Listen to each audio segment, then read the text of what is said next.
Vamos a hablar en esta mañana de modelos necesarios. Modelos necesarios. El libro de Hebreos, en el capítulo 6:10, dice: porque Dios no es injusto para olvidar vuestra obra y el trabajo de amor que habéis mostrado hacia su nombre, habiendo servido a los santos y sirviéndoles aún. Pero deseamos que cada uno de vosotros muestre la misma solicitud hasta el fin, para plena certeza de la esperanza, a fin de que no os hagáis perezosos, sino imitadores de aquellos que por la fe y la paciencia heredan las promesas. Necesitamos modelos en la vida. Necesitamos gente que nos guíe, gente a quien obedecer, gente que nos aconseje. ¿Por qué? Porque normalmente nosotros sufrimos de carencias. La Biblia nos habla de hombres que fueron modelos. La Biblia nos habla de hombres que no fueron modelos. La impresionante honestidad de Dios se demuestra en la palabra de Dios de una manera transparente. Él no nos oculta los errores que cometieron los hombres que están en la página de la palabra de Dios: Lot, Sansón, los hijos de Elí, Saúl, en fin. Yo tenía unos 8 años cuando empecé a asistir a la iglesia y tengo recuerdos muy claros de las personas a quienes yo quería imitar. Recuerdo 2 de ellos con mucha veneración. No eran líderes de alto nivel de la iglesia, eran maestros de la escuela dominical. Pero había algo en ellos que me llamaba la atención y no lo veía en los demás. Era una consistencia entre la vida y el discurso.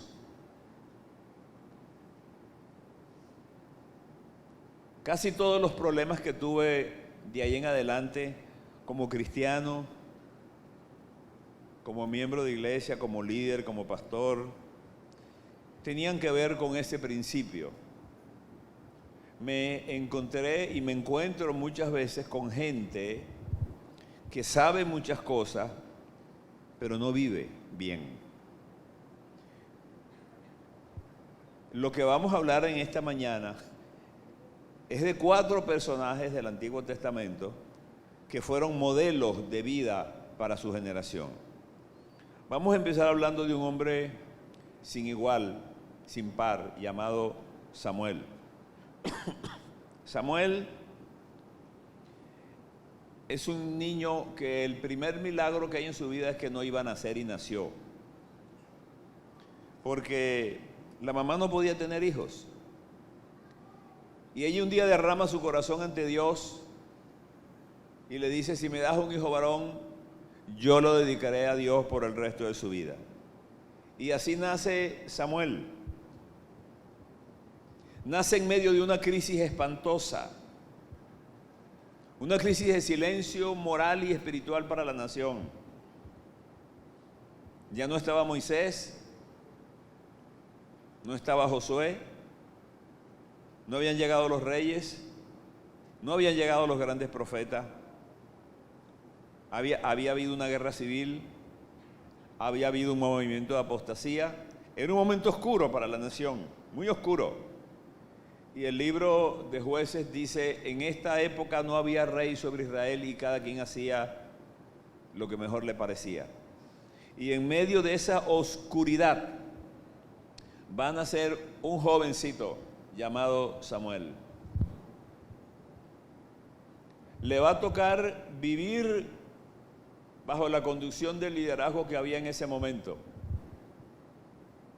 La mamá se lo entrega a Elí cuando tenía unos 3 años, que era el tiempo en que las mujeres detestaban a los niños. Y él va a ver, porque va a caminar en las faldas del templo. Es muy joven Y Dios un día lo llama, pero él no sabe que es Dios. Y le pregunta al sacerdote, sumo sacerdote, ¿tú me has llamado? No, yo no te llamé, anda a acostarte. Y Dios lo vuelve a llamar. Y él vuelve a venir al sacerdote. Yo no te llamé, anda a acostarte. Si te llaman por tercera vez, dile, habla Jehová, que tu siervo oye.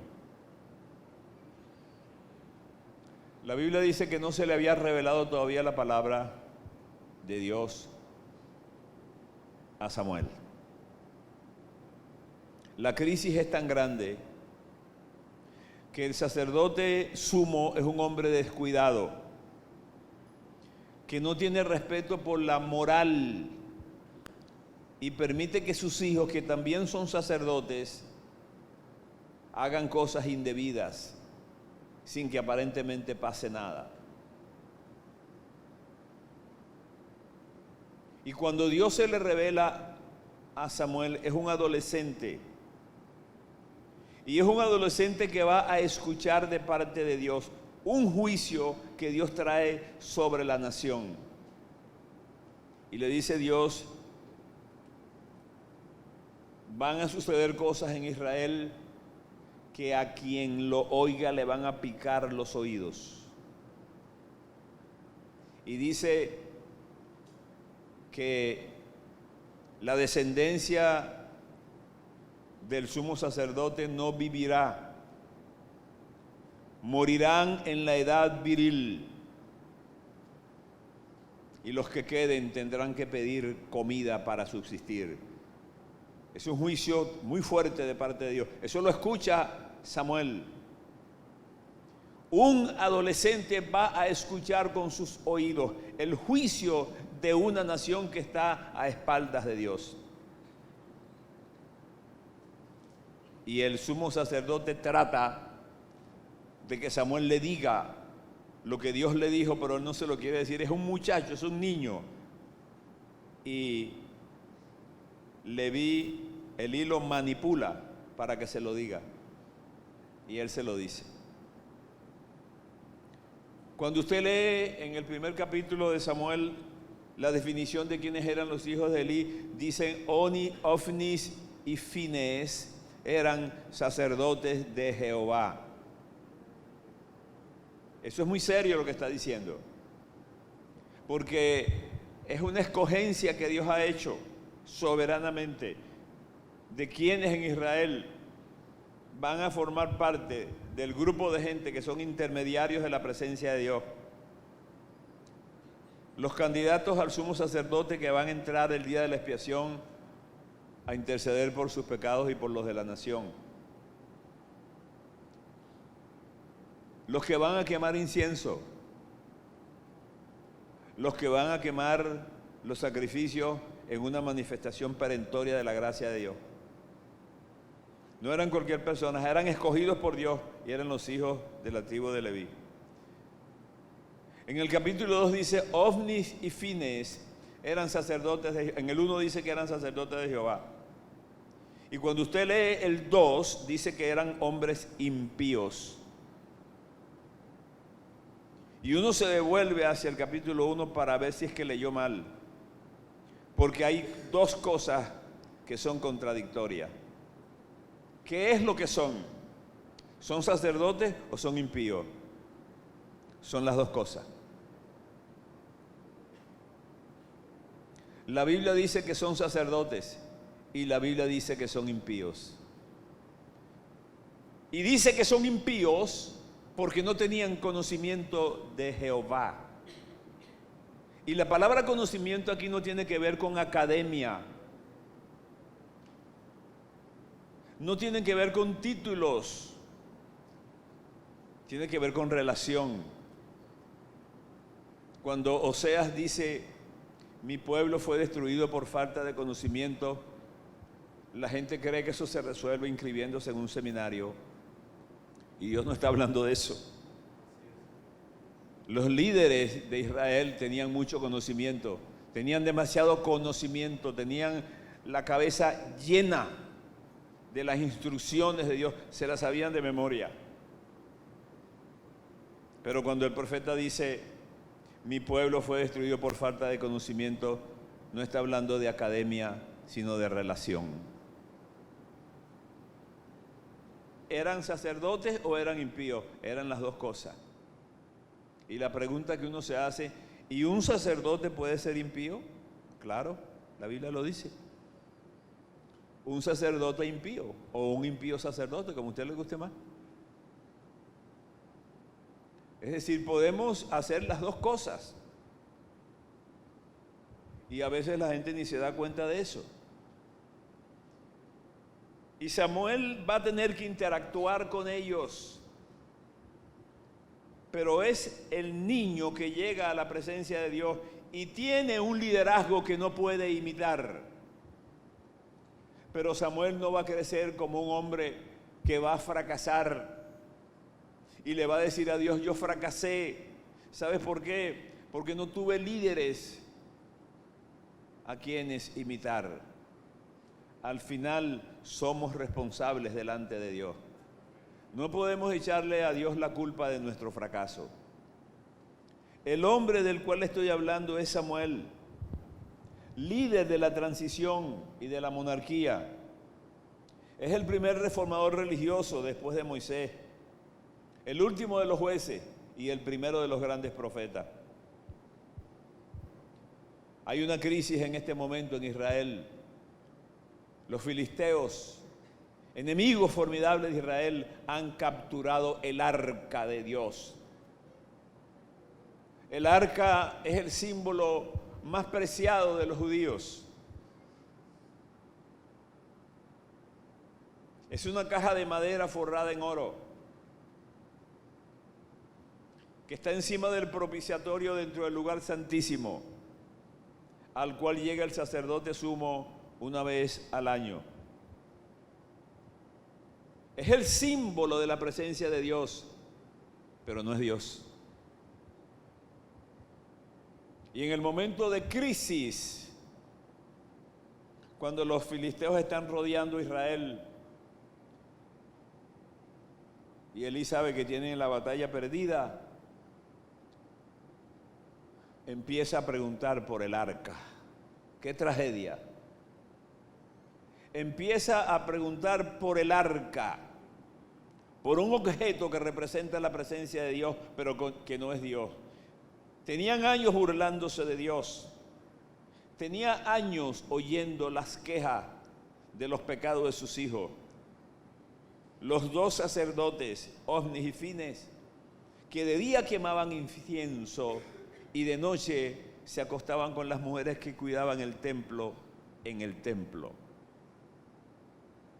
Y Dios soportó esa desgracia y ese pecado, esa desviación por muchos años.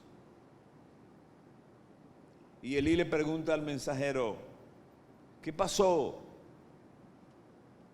Y el mensajero le dice, se robaron el arca.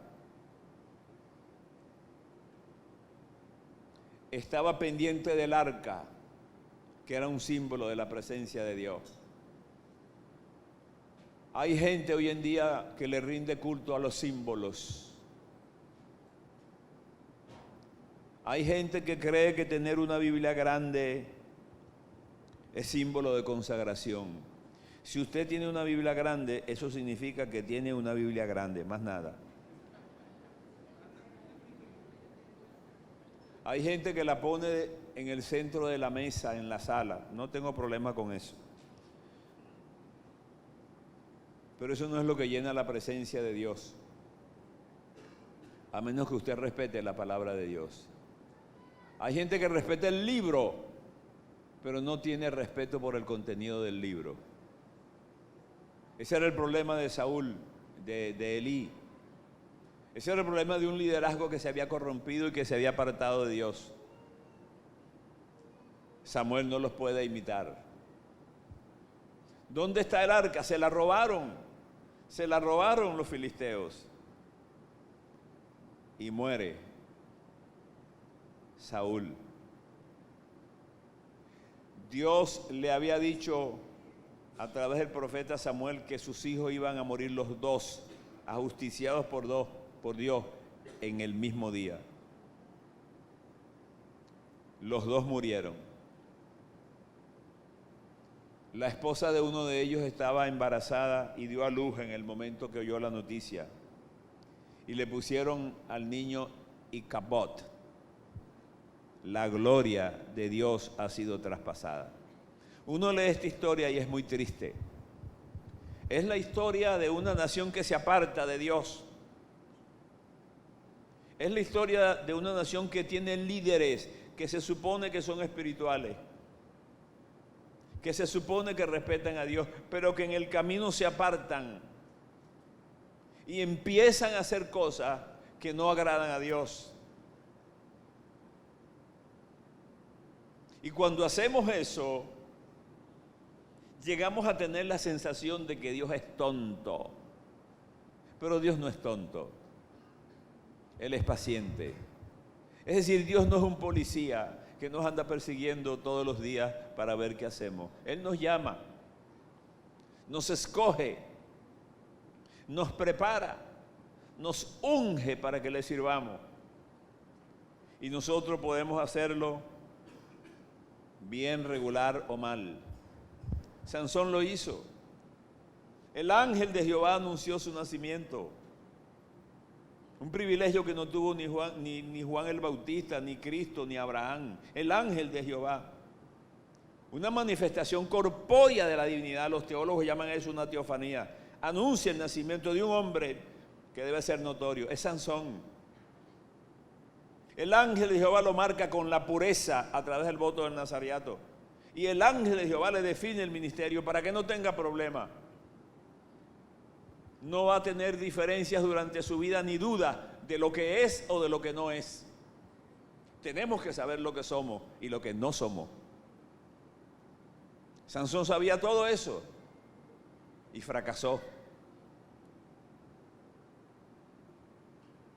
Duró 20 años burlándose de Dios, un año tras otro, porque la unción de Dios permanecía. Y como Dios nos bendice, y como la gente nos respeta, y como la gente nos busca, creemos que todo está bien. Y nosotros sabemos dentro de nuestro corazón que estamos haciendo cosas pecaminosas que no agradan a Dios. Y la gente cree que alguien se va a morir de un infarto por un juicio de Dios. Y Dios normalmente no hace esas cosas así. Te da tiempo. Hay un tiempo. Y por eso dice la Biblia que cuando Sansón estaba dormitando sobre las piernas de la mujer, él dijo: esta vez me escaparé como las otras veces. ¿Sabe por qué dijo eso? Porque estaba acostumbrado a hacer eso. Un poquito de pecado y un poquito de santidad. Y dice la Biblia sentenciosamente: pero él no sabía que ya Jehová se había apartado de él. ¿Saben cuántos años pasaron? Habían pasado 20 años burlándose de Dios a través de un ministerio. Dios no viene a pedir cuenta todos los días, pero cuando pide cuentas es mejor que la tengamos listas, porque cuando cierra la puerta nadie la puede abrir. El hombre del cual le estoy hablando se llama Samuel. Estoy hablando de un momento en que él ya está terminando su vida, es un anciano.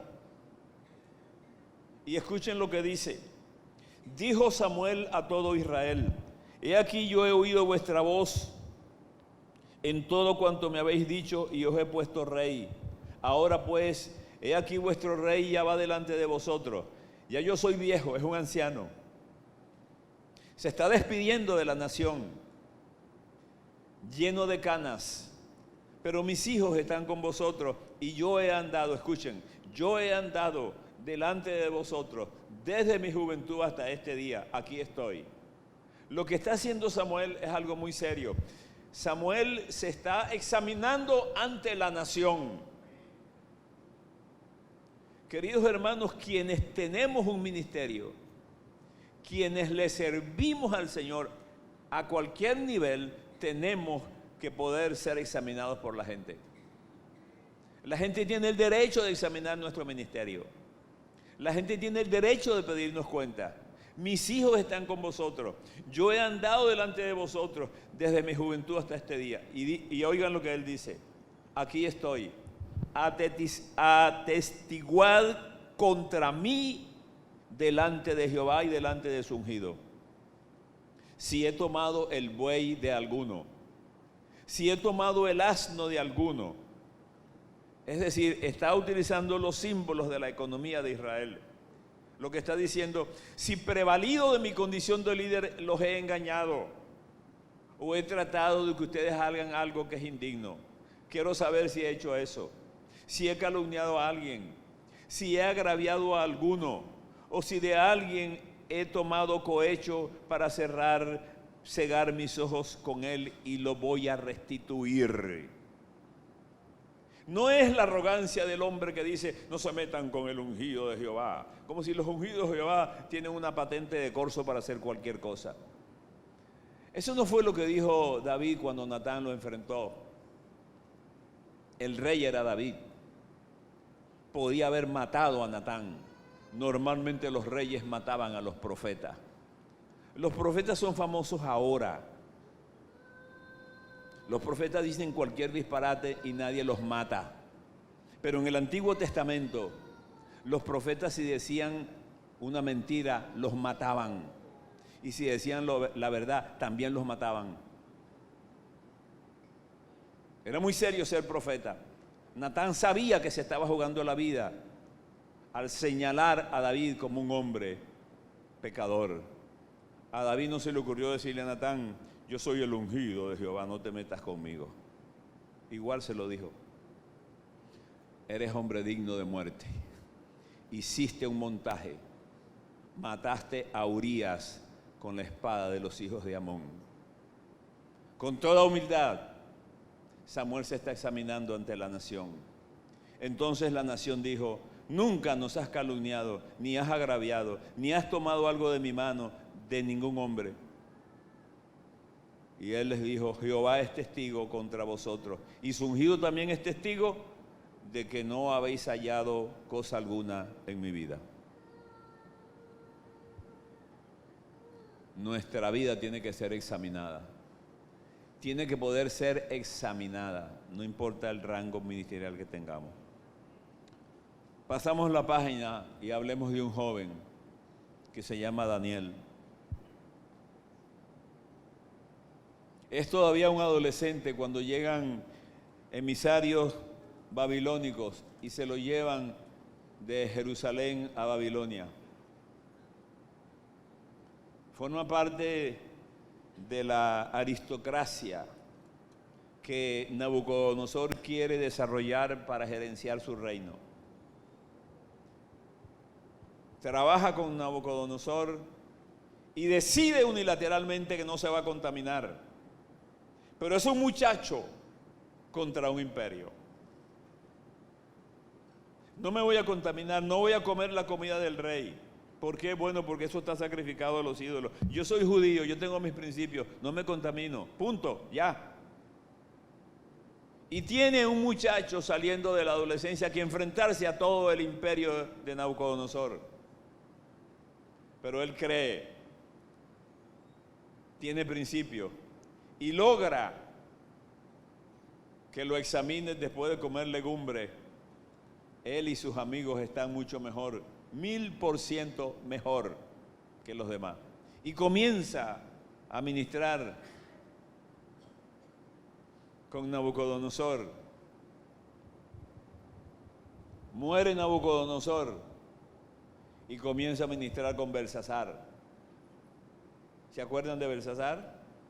Salió una mano escrita en la pared, escribiendo, y Daniel le interpretó.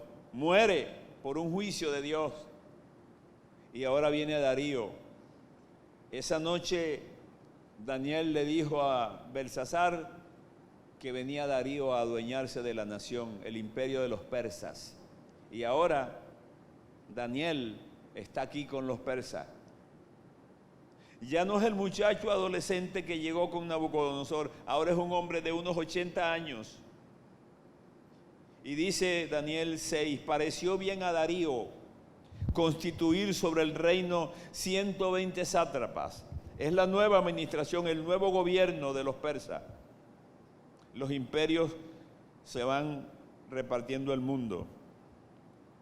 Y sobre ellos 3 gobernadores, de los cuales Daniel era uno, a quienes estos sátrapas diesen cuenta para que el reino fuese perjudicado. Un problema de administración pública. Y el nuevo emperador decide que va a poner a Daniel sobre los otros sátrapas, sobre los otros gobernadores.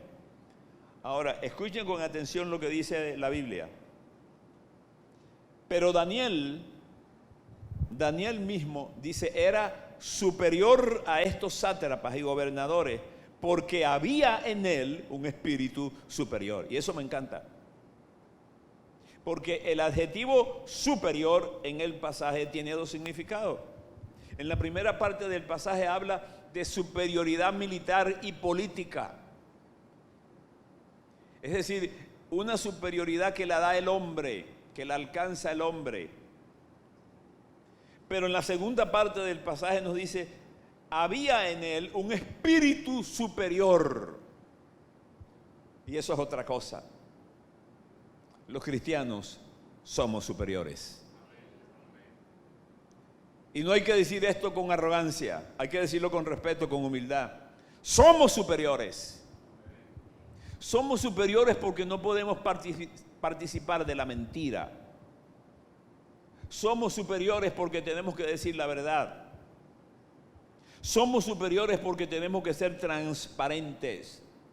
Somos superiores porque somos la sal de la tierra. Somos superiores porque somos la luz del mundo. No somos una luz más. No hay en qué escoger. El mundo no tiene más luces que la iglesia de Jesucristo. Y nosotros los cristianos tenemos que ser superiores.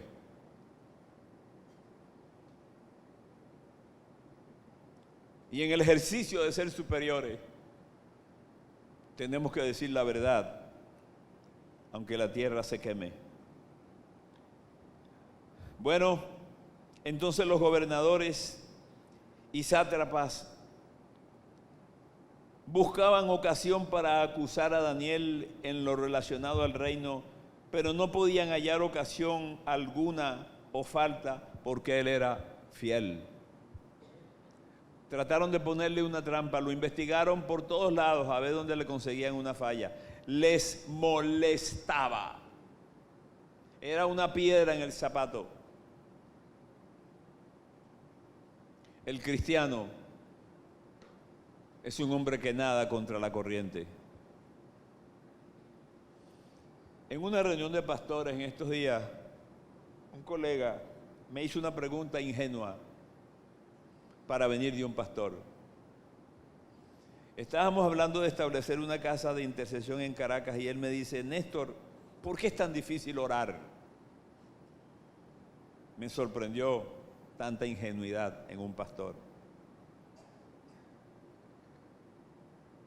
Y le dije, orar es difícil porque es nadar contra la corriente.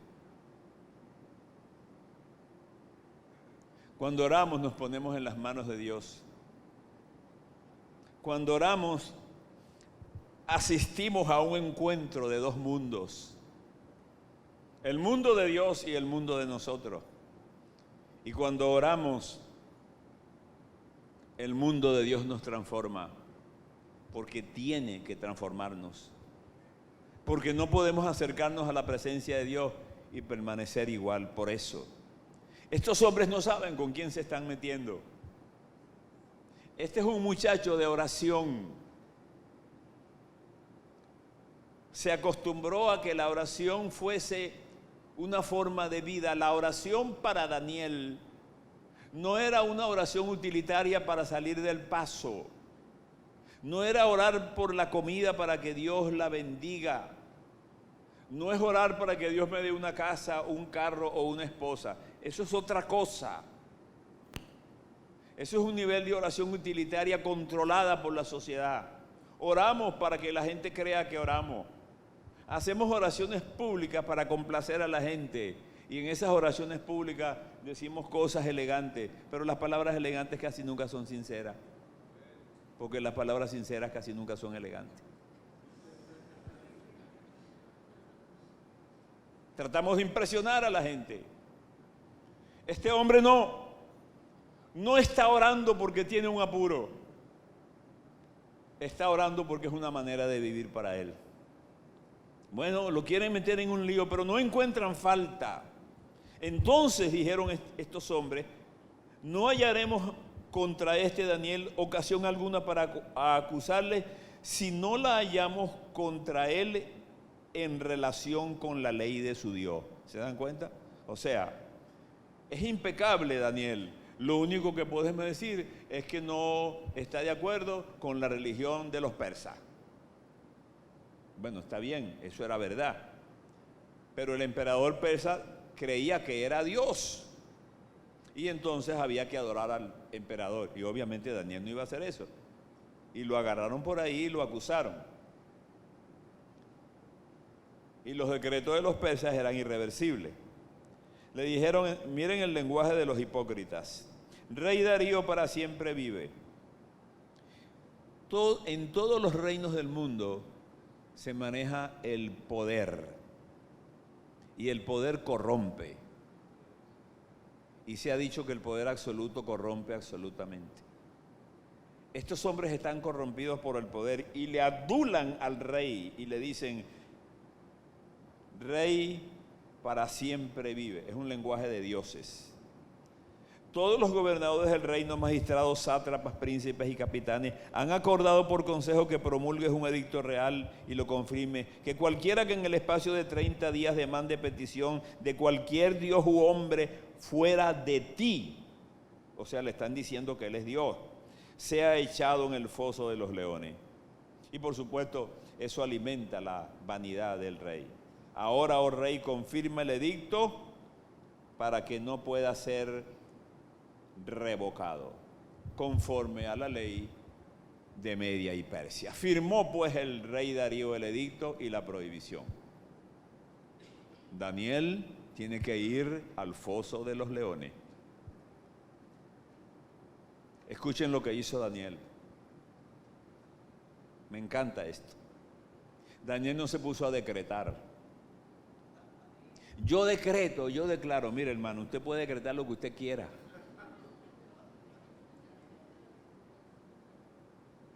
Usted puede declarar lo que usted quiera, pero usted nunca puede obligar a Dios. A mí me incomoda ver a gente decretando y se ponen rojos y gritan. Yo decreto y nada pasa. Yo establezco y no pasa nada. Usted no puede pasar por encima de la voluntad de Dios. Escuchen lo que hizo Daniel. Cuando Daniel supo que el edicto había sido firmado, entró en su casa. Escuchen lo que hizo. Lo van a matar. Lo van a meter en el foso de los leones. No es cualquier cosa lo que le van a hacer. ¿Qué fue lo que hizo Daniel? Bueno, hizo lo que había hecho toda la vida. Entró en su casa y abiertas las ventanas de su cámara que daban hacia Jerusalén, se arrodillaba. La diferencia es que el verbo está en presente continuativo. No es un pasado simple. No fue que se arrodilló, sino que se arrodillaba. Es el mismo verbo que se utiliza cuando se habla de la vida de oración de Jesús. Y levantándose muy de mañana, siendo aún muy oscuro, se fue a un lugar solitario donde acostumbraba ir para orar. Y allí oraba. No oró, oraba. Oró es un accidente. Oraba es un hábito. Dice, se arrodillaba 3 veces al día y oraba. Y daba gracias delante de su Dios. Y escuchen esta frase, como lo solía hacer antes. No era una plegaria miedosa y desesperada para torcer la mano de Dios. Era sencillamente lo mismo que había hecho todos los días. Bueno, Daniel pudo haber dicho, bueno, puedo dejar de orar por un mes, porque si no obedezco el edicto puedo perder mi influencia en el gobierno. De hecho, creo que es mejor servir en mi puesto que en el foso de los leones. Afortunadamente, Daniel no razonaba así. Martin Luther King decía, respondiendo a aquella lema de los marxistas, que el fin justifica los medios inmorales no pueden producir fines morales, porque los fines preexisten en los medios. Es increíble lo que está haciendo Daniel. No voy a cambiar. Es un anciano de 80 años. Es la misma opinión de Policarpo. Lo van a quemar vivo por el testimonio del Evangelio. El obispo de Esmirna. Policarpo, puedes renunciar a tu condición de cristiano y no te quemamos. Y Policarpo dice, él ha sido fiel durante 80 años conmigo. Dios ha sido fiel. ¿Cómo lo voy a negar en el último momento de mi vida? Tremendo. Principios. Hoy necesitamos gente que se comprometa. Debemos ser fundamentalmente cristianos. Vivimos en un mundo donde hombres pecadores, bajo el control de Satanás, se han apoderado del gobierno de las naciones. Seremos probados, como lo fue Daniel ante el gobierno de Media y Persia, pero no se quebró. Si me tienen que echar al foso de los leones, que me echen. Y al día siguiente llegó el rey. Daniel gritó, siervo del Dios Altísimo, el Dios a quien sirve, ¿te ha podido librar del foso de los leones? Claro, le dijo Daniel. ¿Qué crees tú, que me iban a comer? No. Dios lo libró. Es necesario obedecer a Dios antes que a los hombres. Necesitamos hombres como Daniel, que pasen por el pantano pero que no se ensucien. Dice un poema que los cristianos somos como aves blancas de suave plumaje que pasan por el pantano sin ensuciar sus alas. Vamos a interactuar con los hombres. Vamos a testificar ante el mundo, ante los que tienen el control de la sociedad. Pero vamos a ser íntegros, porque creemos en los principios del reino de Dios. Hablemos ahora de Amós. Amós es un hombre sin igual, es un profeta. Siglo VIII antes de Cristo. Le toca interactuar cuando esa tragedia humana que fue Jeroboam II fue rey. Hay un crecimiento económico en la nación. Israel está extendiendo sus fronteras. Amós viene del sur, del reino del sur. El rey está en el norte. La nación había sido dividida al principio del reinado después de Roboam con Jeroboam I, ¿se acuerdan? El que hizo pecar a Israel.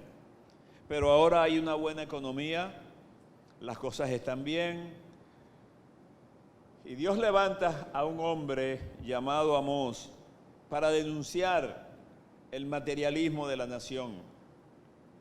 La gente está ganando dinero, se están olvidando de los pobres, y a Dios siempre le han dolido mucho los pobres. Es un profeta. No forma parte de la línea profética de aquellos hombres que formó Samuel en Silo. ¿Se acuerdan lo que llamaban la escuela de los profetas? No, Amós es un hombre parco. No tiene la cultura normal de los líderes judíos. Un iconoclasta como Juan el Bautista. Un hombre que no tiene un lenguaje diplomático. Es muy directo, con un estilo sencillo y rudo. Un poco ordinario. Como cabe esperar en un pastor de ovejas que cuida animales. Condena la vida corrompida de las ciudades. Se indigna por las desigualdades sociales que claman al cielo.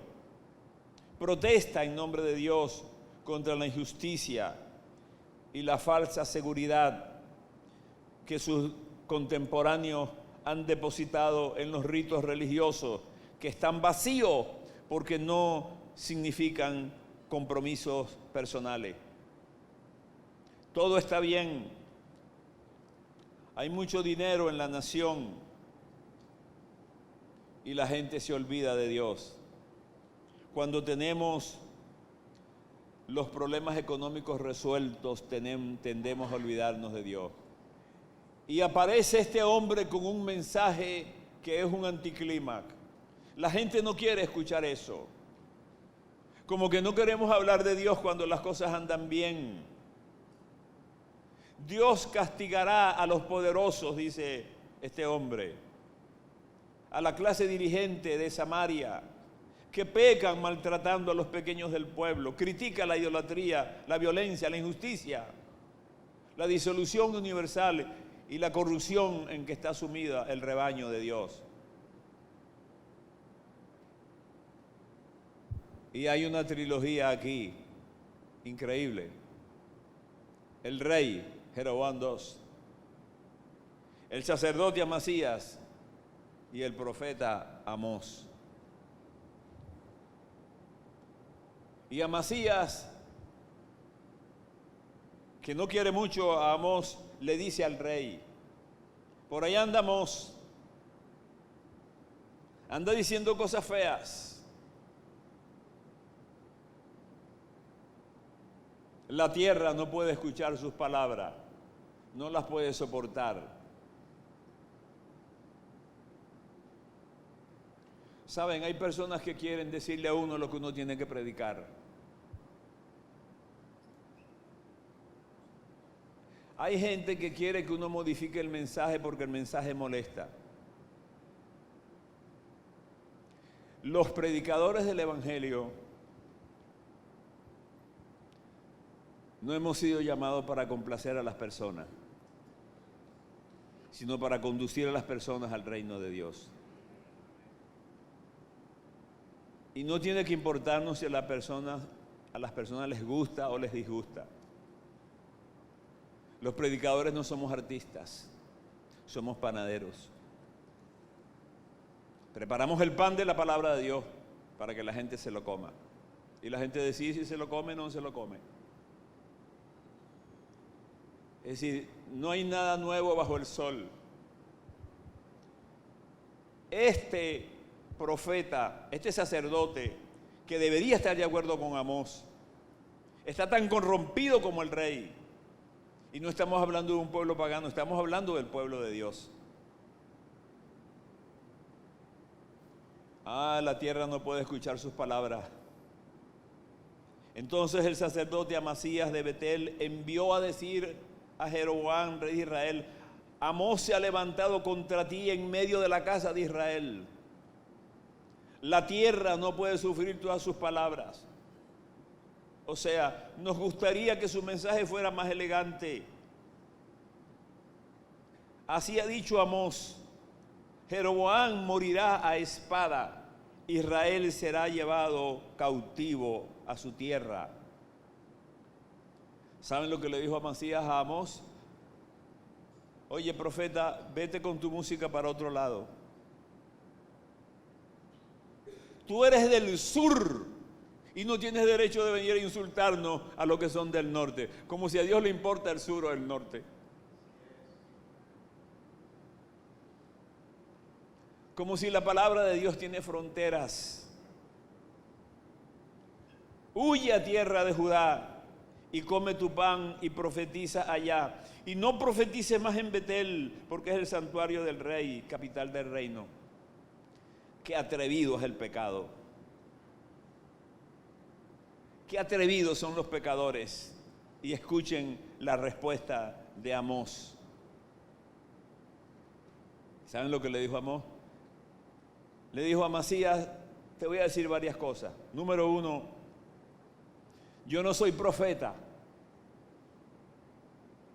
O sea, yo no soy profeta profesional, pues. No formo parte de la línea genealógica de los profetas. No formo parte del grupo de profetas reconocidos oficialmente en Israel. Yo lo que soy es boyero. Cuido bueyes. Recojo cabraígos silvestres. Ni siquiera soy agricultor. Soy recolector. O sea, yo soy un hombre de pueblo. No soy un hombre de academia. Pero te voy a decir lo que Jehová te manda a decir, te guste o no. Vengo con un mensaje de Dios. El mensaje de Dios no está antecedido por lo que yo soy. A Dios no le importa lo que yo soy. El problema es que Él me sacó de detrás de las vacas. Y te voy a decir lo que Él te manda a decir. Mi problema es decírtelo. Tu problema es obedecerlo. Tú y yo somos diferentes, es lo que está diciendo Amós.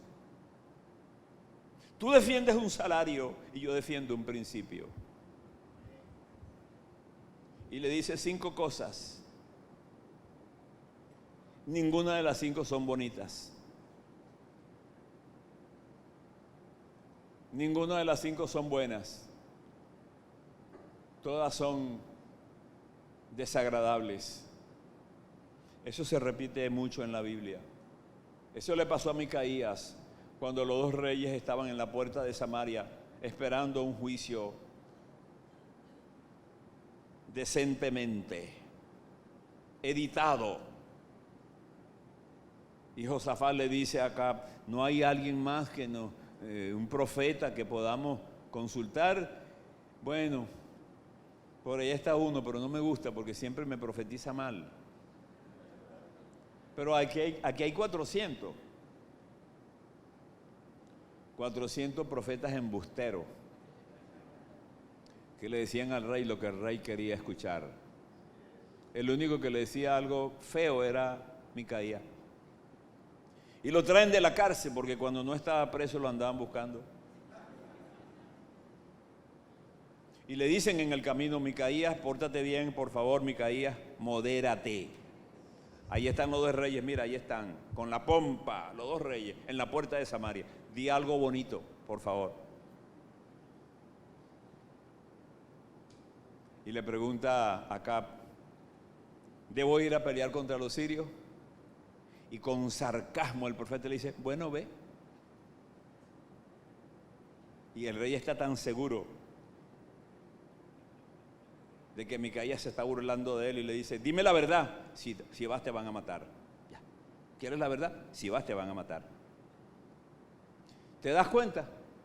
Dice el rey, siempre es lo mismo. Nunca me dicen nada bueno. Y se fue, no le hizo caso. Dice la Biblia que se disfrazó el rey para que no lo reconocieran los enemigos. Ah, qué tontos somos los seres humanos. Como si nos podemos esconder de Dios. Como si podemos pasarle por encima a la revelación de Dios. Y la Biblia dice, y me encanta lo que la Biblia dice, porque no fue un misil teledirigido con rayos láser el que mató a Acab. La Biblia dice que fue un soldado que lanzó su lanza a la aventura. O sea, tíralo a ver dónde cae. Y le cayó en las costillas al rey y lo mató. Si le hubieran creído al loco que estaba preso, pero ese loco preso era la voz de Dios. Y habían 400 y hasta un payaso había allí que bailaba con unos cuernos. Ah, hermanos, el mensaje de Dios es el mensaje de Dios. No tienes que tratar de forzarlo para que se parezca a lo que tú quieres. Es el mensaje de Dios. Y le dijo a Amós 5 cosas. Número 1, tu mujer será ramera en medio de la ciudad. Número 2, tus hijos y tus hijas caerán a espada. Número 3, tu tierra será repartida en suerte. Número 4, tú morirás en tierra inmunda. Número 5, Israel será llevada cautiva lejos de su tierra. Y todo eso se cumplió.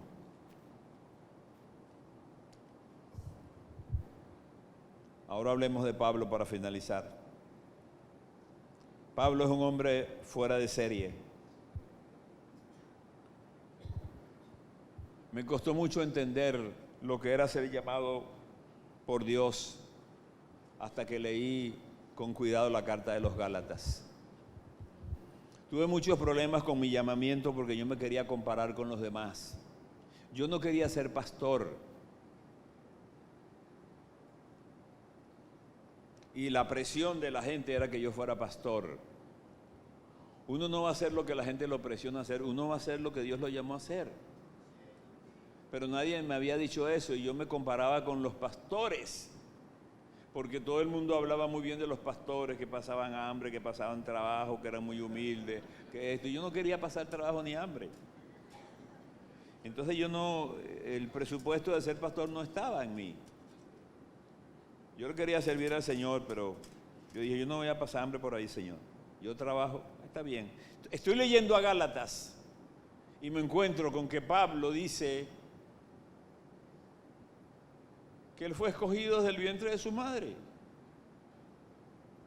Pero cuando tenía 50 años de edad estaba persiguiendo al Evangelio. Y yo dije, pero ¿cómo es eso? Si Dios lo escogió desde el vientre de la madre, ¿por qué está persiguiendo al Evangelio a los 50 años? A la edad que algunos ya se quieren retirar. Entonces me di cuenta que es que Dios llama como Él quiere. Cuando Él quiere. A veces te llama y te escoge al mismo tiempo. A veces te llama y tú ni sabes que eres llamado por Dios. A veces te llama y tú no quieres que Él te llame. Y Dios va a cumplir su propósito. Este hombre, el apóstol Pablo, perseguidor de la iglesia, escuchen bien, perseguidor de la iglesia y el único ser humano que estuvo en el tercer cielo. El único. Y allí escuchó cosas inefables que no les he dado al hombre conocer. No sabemos qué fue lo que escuchó y no sabemos exactamente lo que es el tercer cielo. Pero cuando tú lees Romanos y lees Gálatas te das cuenta de qué fue. Es decir, un nivel de revelación inclusive por encima del nivel de revelación de Jesucristo. Porque Jesucristo estableció la Santa Cena pero no le explicó. Jesucristo habló de la resurrección pero no le explicó. Es Pablo quien le explica.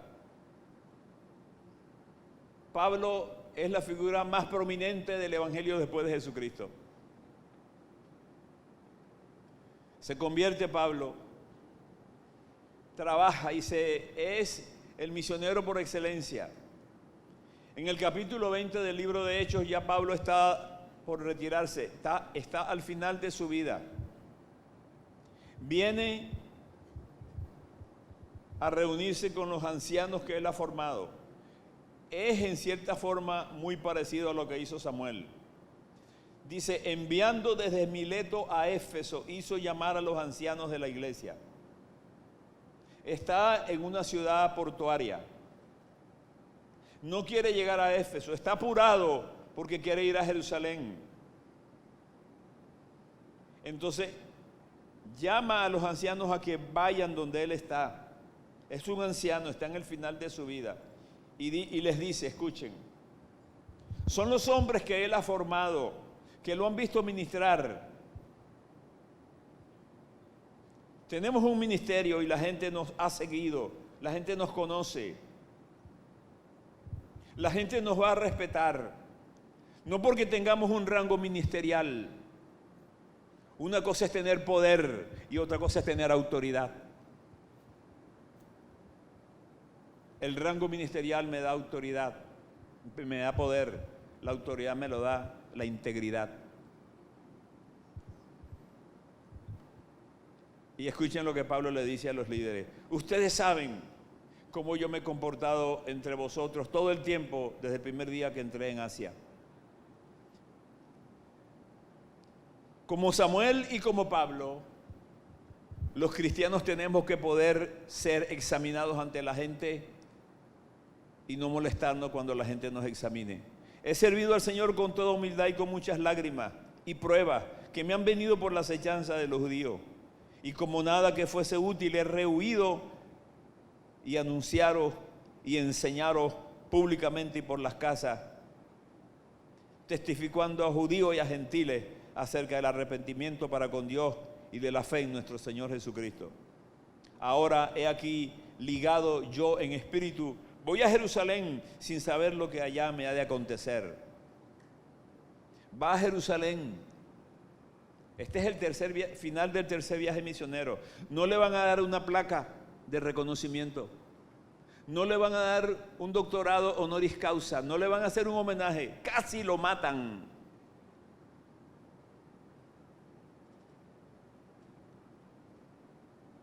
Y lo van a mandar en un barco para Roma. Salvo que el Espíritu Santo por todas las ciudades me da testimonio diciendo que me esperan prisiones y tribulaciones. ¿Se dan cuenta? No es que no me va a pasar nada porque el Señor me cuida. No, aquí sí me va a pasar. Me van a perseguir. Y escuchen la respuesta de Pablo. De ninguna cosa hago caso, ni estimo mi vida preciosa para mí mismo, con tal de que acabe mi carrera con gozo y el ministerio que recibí de parte del Señor Jesús para dar testimonio del Evangelio de la gracia de Dios. Y ahora he aquí yo sé que ninguno de nosotros, de vosotros, entre quienes he pasado predicando el reino de Dios, verá más mi rostro. Hay tristeza. Él sabe que no los va a ver más. Y dice, yo protesto por tanto en el día del Señor que estoy limpio de la sangre de todos. Tremendas palabras. Hay mucha emoción. Lo que está diciendo Pablo, delante de Dios tengo mi conciencia limpia de que nunca los engañé, de que siempre le dije la verdad, de que cuando hablé duro, hablé duro. Cuando tuvo que enfrentarse a Pedro en Antioquía, el líder de la iglesia era Pedro, no era Pablo. Pablo era un recién llegado, pero tiene el coraje y el valor, la dignidad de decirle a un líder histórico, te estás equivocando. Estás incorporando corrupción en el cuerpo de Cristo y en el liderazgo. No puedes poner una cara de judaizante y de judío. Tienes que aprender a sufrir el precio de decir la verdad. El cristiano no puede tener dos palabras. No puede tener dos caras. Somos lo que somos las 24 horas del día. No he rehuido de anunciaros todo el consejo de Dios, por tanto, mirad por vosotros y por todo el rebaño en que el Espíritu Santo os ha puesto por obispos para apacentar la iglesia del Señor, la cual Él ganó por su propia sangre. Y escuchen el final, porque yo sé, está hablando con pastores, ¿saben? Está hablando con los líderes que Él formó. Yo sé que después de mi partida entrarán en medio de vosotros lobos rapaces. ¿Se dan cuenta? Pablo no se ahorraba palabras cuando tenía que decir la verdad. Que no perdonarán el rebaño. Y es más, de vosotros mismos, dice, se levantarán hombres que hablen cosas perversas para arrastrar tras sí a los discípulos. Por tanto, velad, acordándoos que por 3 años de noche y de día no he cesado de amonestar con lágrimas a cada uno. Modelos necesarios. Samuel,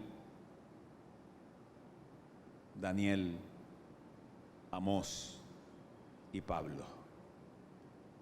Hombres íntegros. Necesitamos ser modelos de la gente. Necesitamos ser modelos de nuestros hijos. Necesitamos ser modelos de nuestros discípulos. Necesitamos poder decir la verdad, aunque el sistema no le guste. Estos hombres de Dios pasaron por el mundo y hoy los recordamos como los íconos de la integridad, de la pureza. La iglesia de Jesucristo tiene el deber moral de rescatar la pureza. Incline su rostro, por favor. Señor, hemos pasado por la página de tu palabra y hemos visto como en una pantalla a Samuel, a Daniel, a Amós y a Pablo. Señor, queremos como ellos poder ser líderes de integridad. Padre, y cuando el mundo nos invite a corrompernos, queremos poder levantar nuestra voz. Padre, ayúdanos a no contemporizar con las cosas que pasan. Ayúdanos, Señor, a devolvernos por el camino sencillo de tu presencia y a tener un encuentro contigo como el que tuvieron estos hombres, que tuvieron el coraje y el valor de exponer sus vidas, de atreverse a exponer sus vidas por la causa del Evangelio. La única causa digna, porque es la causa de la eternidad. Gracias porque podemos entender que nuestra vida en la tierra es una milésima comparada con la vida en la eternidad. Padre, tócanos y permite que no salgamos esta mañana de este santuario sin hacer un compromiso de vivir en santidad, sin hacer un compromiso de buscar modelos de gente a quien respetemos, de gente a quien podamos seguir.